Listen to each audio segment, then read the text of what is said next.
बड़ी खबर बताते हैं आपको। कल अजित पवार का अंतिम संस्कार होगा। बारामती में ही अंतिम संस्कार होगा, जो उनका पैतृक आवास है वहीं पर अंतिम संस्कार की खबर है।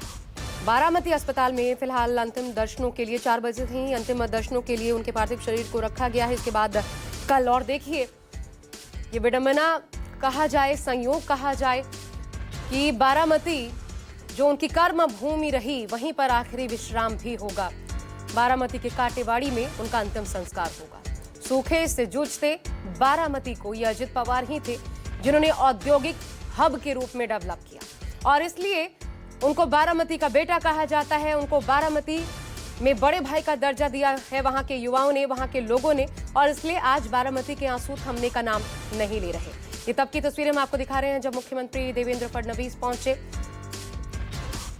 एक अहम हिस्सा महायुति का, लेकिन अब इसी हिस्से में जिस तरीके से अजित पवार गए हैं उस पर सियासत भी गर्म होती नजर आ रही है।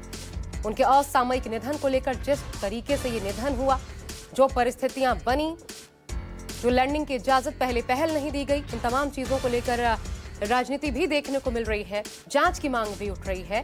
लेकिन शोकाकुल परिवार और शोकाकुल पूरा का पूरा बारामती। आपको बता दें, कल पंचतत्व में विलीन होंगे। राजकीय सम्मान के साथ उनको अंतिम विदाई दी जाएगी और राज्य में 3 दिवसीय राजकीय शोक की घोषणा भी की गई है। एक और बड़ी खबर यह है, अजित पवार के निधन पर मुख्यमंत्री देवेंद्र फडणवीस ने भी पोस्ट किया है।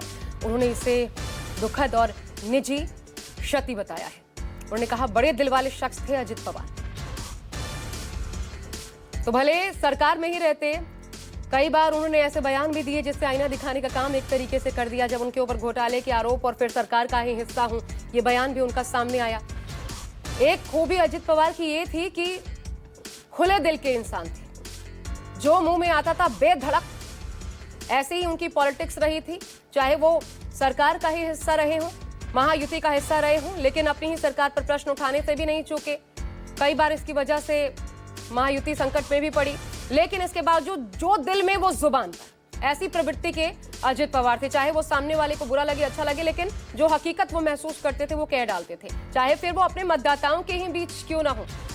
चुनाव के दौरान ऐसे उनके तमाम बयान जो हैं वो वायरल हुए थे, सामने आए थे। कई बार विवाद भी हुए उनके बयानों पर, लेकिन ये सारे के सारे बयान, इसलिए उनको जिंदा दिल, कोई पॉलिटिकल पार्टी का प्रतिनिधित्व करते हुए भी मन में वो खाटी पॉलिटिक्स नहीं भरी थी। जुबान के पक्के और जबान के सच्चे।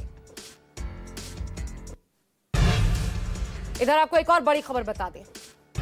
खबर यह आ रही है कि फ्लाइट VSR कंपनी के मालिक का बयान है, जिसकी फ्लाइट थी उस कंपनी के मालिक का बयान है कि विमान में कोई गड़बड़ी नहीं थी। जब VIP ट्रैवल करते हैं, इसको लेकर के खास ध्यान रखा जाना चाहिए, ये सवाल भी उठ रहे हैं।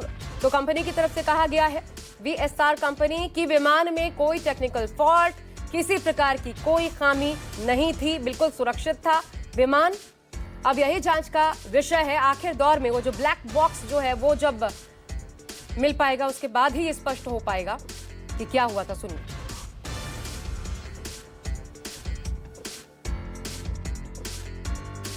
दर्द भरी घटना है ये। हमने देखा कि एयरप्लेन जब नीचे आया था, ऐसा लग रहा था उसका क्रैश हो जाएगा, ऐसा हम सोच रहे थे, तभी क्रैश हो गया। हम देखे कि हमें लगा नहीं क्रैश हो गया है, लेकिन एयर ट्रैप पे उतरेगा ऐसा लगा, उतर रहा है, लेकिन क्रैश हुआ और उसके बाद स्फोट हो गया उसका, जबरदस्त स्फोट होने के बाद वो हम देखने आए। पहले देखा तो उसको आग लगी थी पूरे प्लेन को, और उसके बाद 4-5 स्फोट हो गया विमान में उसका, और उसके बाद बहुत लोग आ गए और उसने निकालने की कोशिश की, लेकिन बड़ी आग लगी, उसके कारण कोई मदद नहीं कर सकता। लेकिन सब आ गए, तब बाद में उसको उसमें आजिदा था। ये हमारे लिए बहुत शौक की बात में है, ये हमें बता नहीं सकते हम बात में ऐसा, लेकिन हमने देखा है कि पायलट ने भी ट्राई किया होगा कि लैंडिंग करने का, लेकिन लैंडिंग हुआ नहीं है। ये कह रहे हैं कि लैंडिंग हुआ नहीं। मैं इंद्रजीत से ही बात कर रही थी, इंद्रजीत मेरे साथ इस वक्त जुड़ भी गए हैं, और इंद्रजीत हमें इससे पहले बता रहे थे, मैं उसी सवाल पर इंद्रजीत उस वक्त भी आपका क्लैरिफिकेशन चाह रही थी कि विमान लैंडिंग के वक्त जो प्रथम कोशिश हुई, पहली कोशिश, उस वक्त क्या पायलट की तरफ से ही ये सूचित किया गया, फिर क्लियर कीजिएगा, कि वो नहीं समझ पा रहे हैं, लैंड नहीं कर पाएंगे, या फिर उनको इजाजत नहीं दी गई? क्या हुआ था एग्जैक्टली? क्योंकि ये जो वीएसआर कंपनी के मालिक है वो साफ कह रहे हैं कि फ्लाइट में कोई टेक्निकल खामी ऐसा कुछ नहीं था, बिल्कुल सुरक्षित थी।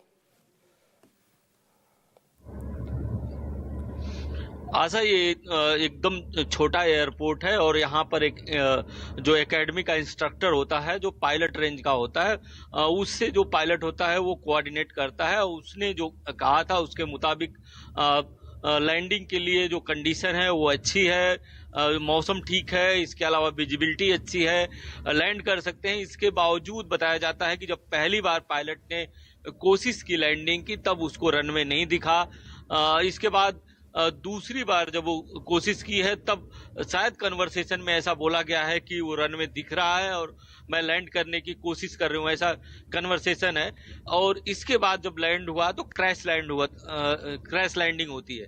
तो कहीं ना कहीं अभी जो क्लियरिटी है पूरी जांच के बाद पता चलेगी, जब एआईबी की टीम डिटेल इन्वेस्टिगेशन करेगी, डीजीसीए की टीम डिटेल इन्वेस्टिगेशन करेगी, तब ये पूरी तरह से जानकारी मिल पाएगी। ब्लैक बॉक्स बरामद कर लिया गया होगा, क्योंकि ऐसा इलाका है जहां ब्लैक बॉक्स बरामद करने में ज्यादा दिक्कत नहीं होगी। इसके अलावा जो वॉइस रिकॉर्डर है, चाहे फ्लाइट वॉइस रिकॉर्डर हो या कॉकपिट वॉइस रिकॉर्डर हो, इनकी जब डिटेल एनालिसिस होगी तब पता चलेगा कि कितनी ऊंचाई पर फ्लाइट थी, विंड कंडीशन कैसी थी। जो कन्वर्सेशन हुआ होगा वो सारा कन्वर्सेशन हुआ होगा। उसमें ये भी कन्वर्सेशन हुआ होगा कि फ्लाइट में अगर कोई टेक्निकल फॉल्ट रहा होगा तो भी पायलट ने ये जितनी जल्दी हो उतनी जल्दी सामने आना चाहिए, क्योंकि बताया होगा क्योंकि इस पर राजनीतिक बयानबाजी हो रही है, अलग अलग बयान सामने आ रहे हैं, तो जितना जल्दी स्पष्ट किया जाए वो सही है। पीएम कुछ बोल रहे हैं, हम सुनवाते हैं। कैडेट्स का, विभिन्न मित्र देशों से आए कैडेट्स और ऑफिसर्स का अभिनंदन भी करूंगा। इस बार भी यहां बहुत बड़ी संख्या में गर्ल्स कैडेट्स आई हैं। मैं उनका विशेष रूप से अभिनंदन करता हूं। साथियों, एनसीसी एक ऐसा संगठन, एक ऐसा आंदोलन है जो भारत की युवा शक्ति को आत्मविश्वासी बनाता है, अनुशासित बनाता है, संवेदनशील बनाता है और राष्ट्र के लिए समर्पित नागरिक बनाता है। आप सभी हर साल अपनी भूमिका को और सशक्त कर रहे हैं। बीते वर्षों में एनसीसी कैडेट्स को संबोधित कर रहे थे प्रधानमंत्री नरेंद्र मोदी। उन्होंने इससे पहले दुख भी जाहिर किया था, लेकिन कर्तव्य है, हर कर्तव्य निभाना है, तो इस कार्यक्रम में उनको पहुंचना था। वहां पहुंचे, संबोधन हो रहा था प्रधानमंत्री का। लेकिन एक बार फिर से आपको लिए चलते हैं इंद्रजीत के पास। काटेवाड़ी में इंद्रजीत, अब जो उनका पैतृक आवास है काटेवाड़ी में, वहीं पर क्योंकि अंतिम संस्कार की खबर आ रही है, कल अंतिम संस्कार होगा, उसको लेकर के क्या डिटेलिंग्स आ रही है, कितने बजे, क्या आम लोगों को पहुंचने की वहां पर कितनी छूट रहेगी, क्या प्रक्रिया रहेगी, ये सब कुछ बताइए। कौन पहुंच चुका है, और परिवार में, अब मैं अजित पवार के परिवार की बात कर रही हूं, उनके बाद कौन कौन रह गया है पार्टी को संभालने के लिए सबसे मजबूत दावेदार के रूप में?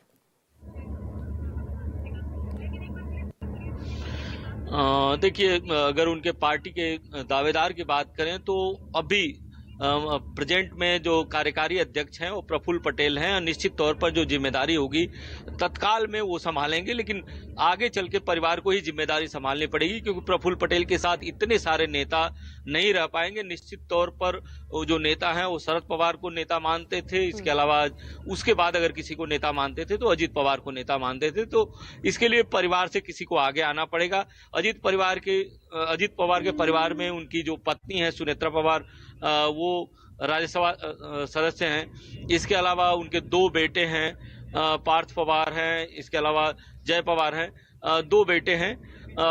परिवार एक तरह से पूरा पवार परिवार अभी फिर से एकजुट हो चुका है। आपने देखा कि जो दोनों तरफ शादियां पड़ी थी, चाहे अजित पवार के जो सामने लड़े थे उनकी शादी हुई थी, उस शादी में भी पूरा परिवार साथ था।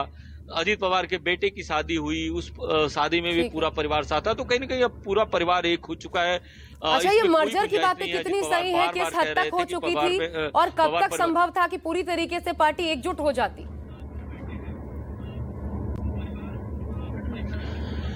देखिए, परिवार में सब कुछ ठीक चल रहा था, तो मर्जर की जो बातचीत है वो राजनीतिक लाभ और नुकसान देखकर उठाना था, इसलिए देरी थी। बाकी परिवार की तरफ से उस पर हरी झंडी थी। परिवार जब चाहे तब मर्जर कर सकता था, लेकिन परिवार के सामने सबसे बड़ी दिक्कत ये थी कि किस तरफ जाने में फायदा होगा, किस तरफ जाने में नुकसान होगा, ये सारी चीजें देखनी थी।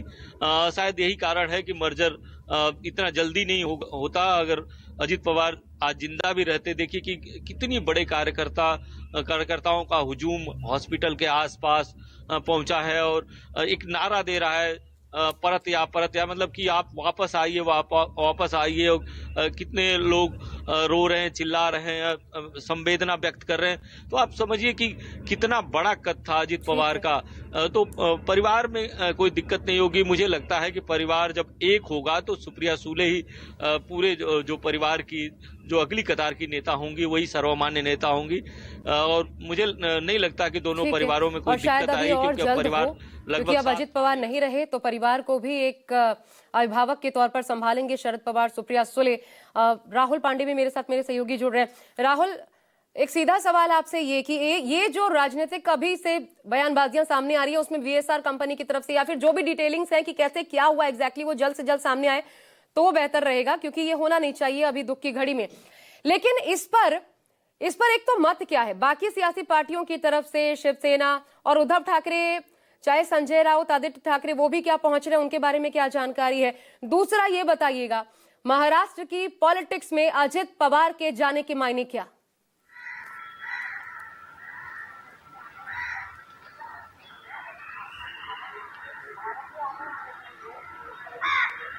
जी बिल्कुल, अजित पवार के जाने से कहीं ना कहीं महाराष्ट्र की सियासत में जो है धक्का तो लगा ही है, इसके साथ साथ महाराष्ट्र को भी काफी बड़ा नुकसान हुआ है। अजित पवार एक ऐसे नेता थे जो काफी अनुभवी थे और लगभग कई ऐसे पोर्टफोलियो हैं, कई ऐसे मंत्रालय हैं, अधिकतर मंत्रालयों में उन्होंने बतौर मंत्री के रूप में उन्होंने कामकाज किया है।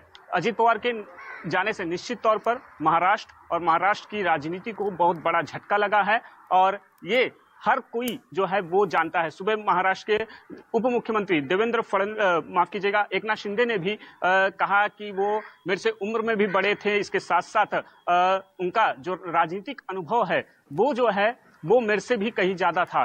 कहीं ना कहीं महाराष्ट्र ने बहुत बड़ा जो नेता है वो आज सुबह खो दिया है। रही बात शिवसेना यूबीटी, सभी ने जो है उनके निधन पर दुख जताया है। कुछ ही समय पहले महाराष्ट्र नवनिर्माण सेना के प्रमुख राज ठाकरे भी जो है सड़क के मार्ग से मुंबई से जो है बारामती की तरफ जो है वो निकल चुके हैं। इसके साथ साथ अगर हम बात करें तो अजित पवार के निधन से जो है उनके कार्यकर्ताओं को जो है काफी सदमा लगा है। कई ऐसे कार्यकर्ता हैं जो अभी भी एनसीपी के प्रदेश मुख्यालय में मौजूद हैं, रो रहे हैं उनकी तस्वीरों के सामने बैठकर। अक्सर जो है अजित पवार हर मंगलवार के दिन इसी प्रदेश मुख्यालय में आते थे, कार्यकर्ताओं से मिलते थे और उनके जितने भी प्रलंबित काम थे उसका निपटारा जो है अजित पवार करते आए हैं। रही बात पिछले 2 हफ्ते से अगर हम बात कर रहे हैं तो अजित पवार जो है मुंबई में अपने कार्यकर्ताओं से मुलाकात नहीं कर पाए, क्योंकि कई महानगर पालिका के चुनाव थे और अजित पवार लगातार चुनाव प्रचार में जो है वो बिजी थे। आज भी जब ये हादसा हुआ, अजित पवार जिला परिषद के चुनाव के लिए मुंबई से बारामती के लिए निकले थे और दोपहर में 1 बजे के बाद उनकी कई सभाएं जो हैं वो होनी थी और यही वजह है कि आज कार्यकर्ताओं को काफी झटका लगा है।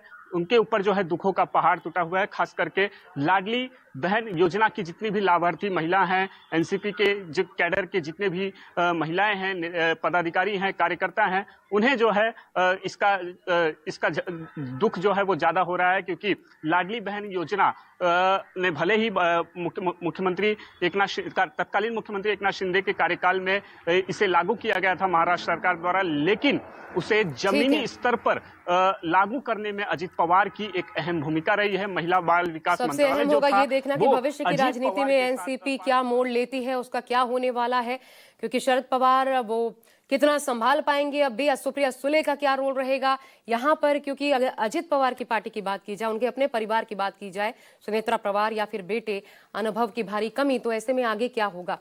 लेकिन शुक्रिया आप सभी का हमारे साथ जुड़ने के लिए, नजर बना के रखिएगा।